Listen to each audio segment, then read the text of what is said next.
Hi everyone, welcome to Hunters Connect. David has shot his first deer. Yep. And so in the last video, we showed you how to skin the deer. In this video, we're gonna show you how to take off the front shoulders. This is a pretty easy process because the front shoulders aren't connected by any joints.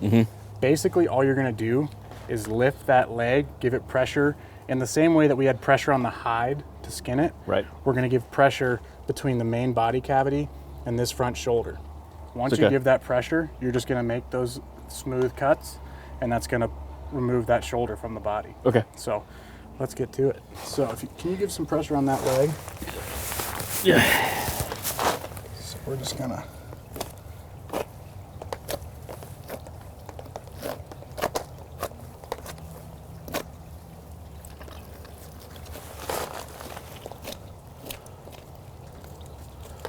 More pressure. Yep.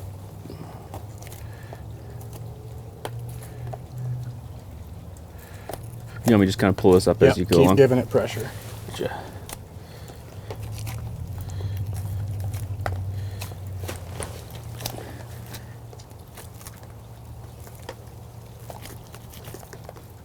More pressure. There you go. Awesome, thank you. There's the front shoulder. Sweet. So there's a little bit of meat here, and so you can kind of there's a little bit of a, I'll say a gray area between what's front shoulder and what's neck roast. This is all kind of connected here, but you can see it's a little bit bloodshot from that bullet. From the bullet. So what we'll do is just kind of work this away. So what does the blood do anything to the meat, the quality of the meat? It can just, I mean, some of it is just blood that you can, rinse off, but you'll see how that's like a wound. That's where that bullet came through. So we'll trim that away. But once you get that, just kind of keep peeling.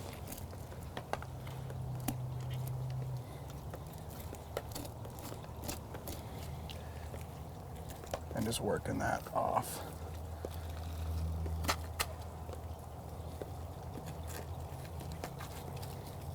And it's like some of this will come back, you get a little bit.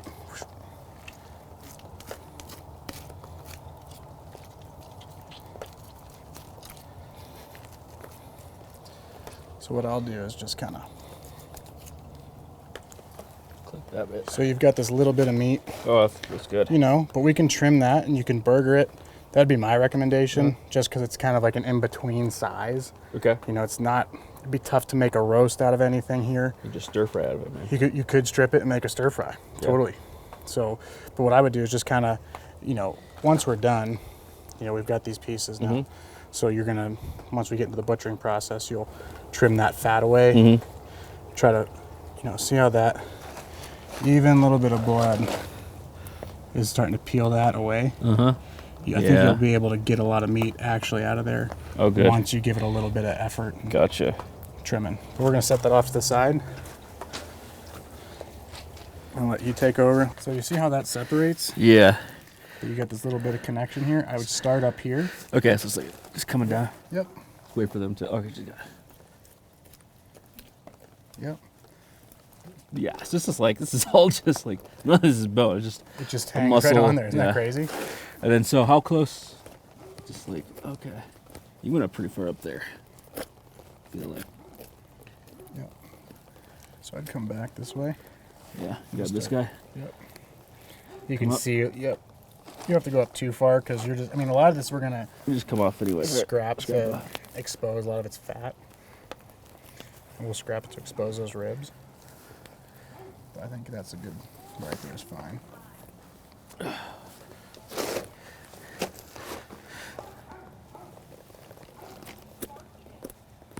This kind of splits.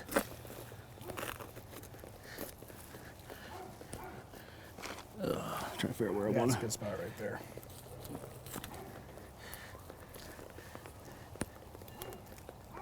So I get underneath it. That's the scapula bone. Okay, so you want to get like right down in here. Okay. Your anatomy knowledge is not super. And that's what's so cool about doing it yourself. Yeah. Is that if you're just patient with the process, you'll really learn a lot about the anatomy of these things.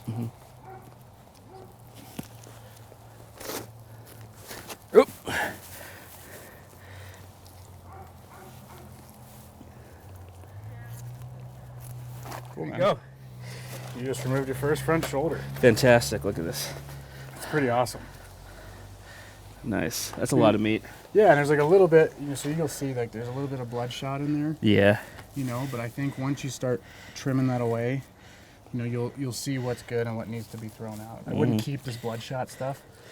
You'll just kind of Scrape that it. off. You'll see how it'll still peel, but This is all mush. This is all burger. damage from the it's damage from the bullet. I mean, what I would do is just give it a good cleaning, make sure there's no bullet fragments in there, and then I'd probably burger that once you kind of cut away where that wound is. Gotcha.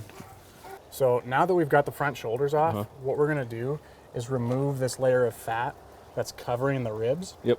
And that'll expose that back strap. So in the next video, when we show people how to take that out, it's exposed.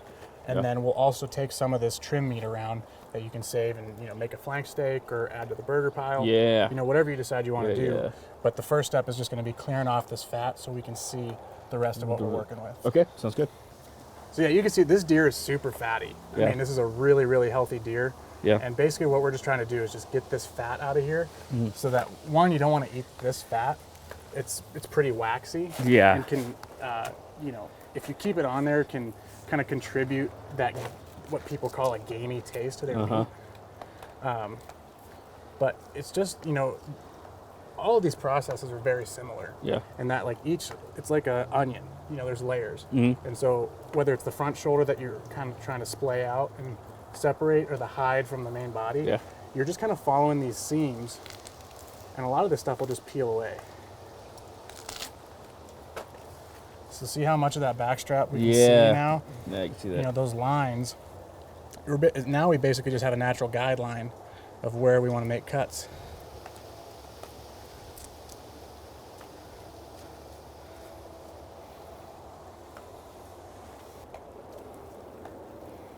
Get me the holder. Yeah, that'd be great.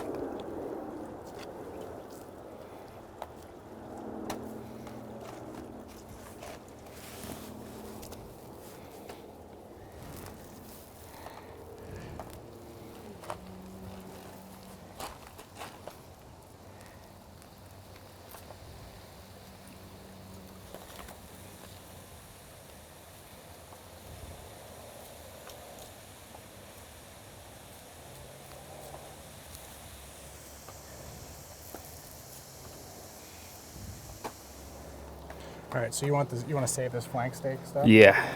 So this back part, some people call it a flank steak, and it basically, the rib cage kind of comes up like this, and you've just got this kind of thin cut of meat. It'd be really good for like a stir fry or fajitas. Yeah.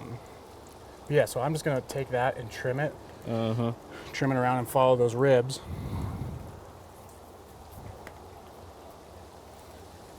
And then once you start processing at home, you can trim away that fat and silver skin and have a nice little piece of meat. Yeah.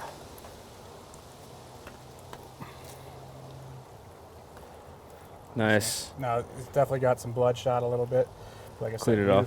That's for you to decide when you get in there and try and clean as much of that away and peel off that skin. Yeah, and, nice. you'll be in a good place. All right, so similar to the way we took the head off, Okay. where we made that incision around and then twisted, Right. we're kind of going to do the same thing with this neck roast. Gotcha. So we're just going to kind of try to free away some of this external meat. Okay. You see here. And then we're just going to start making that incision around.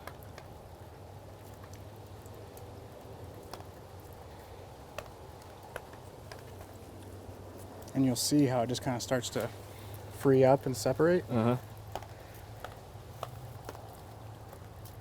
all that? So again, it's just really the vertebrae. It's kind of. Yep. So you're just kind of, like I said, man, the deer provides all the guidelines. Yeah. You're just kind of following those seams. It's just try not to get overwhelmed by the whole deer. Yeah. And just look at the little piece that you're working with. You'll find those seams and it'll make that breakdown process a lot easier.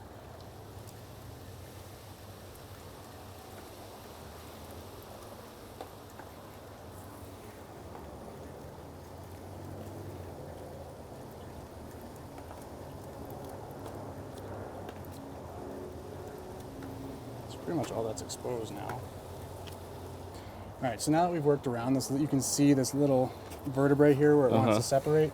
We've just kind of worked our way around there and found those seams. Yep. I'm just gonna give it that opposite pressure.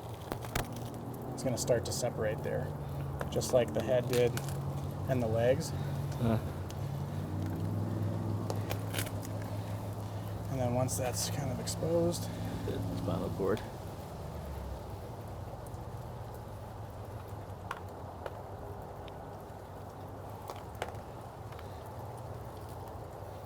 there you go. There you So go. that's a whole bone-in neck roast. Nice. So what you could do is just trim this off, Uh-huh. you know, and you can throw this in a crock pot, cook the Yeah. whole thing. That'd be great.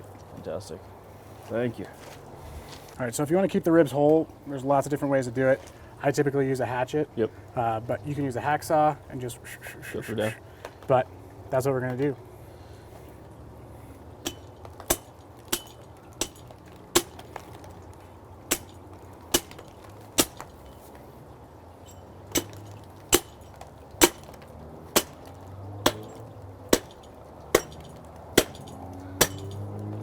You can see it just kind of folds away. Uh-huh. Let's grab that little knife. Actually, can you hold that?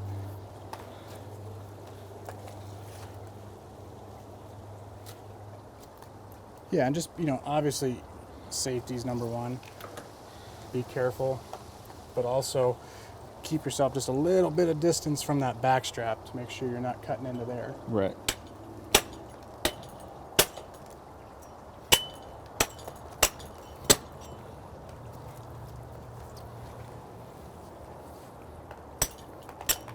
Awesome. There you go. There's a whole rack of ribs.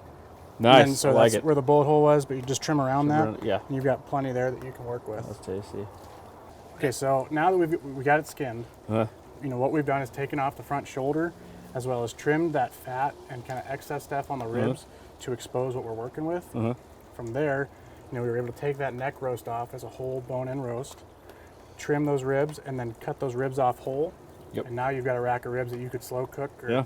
do whatever you want with. So, yeah, that's basically how to take off the front shoulder and deal with that trim meat. In the next video, we'll talk about taking off those back straps. So, thanks for watching Hunters Connect.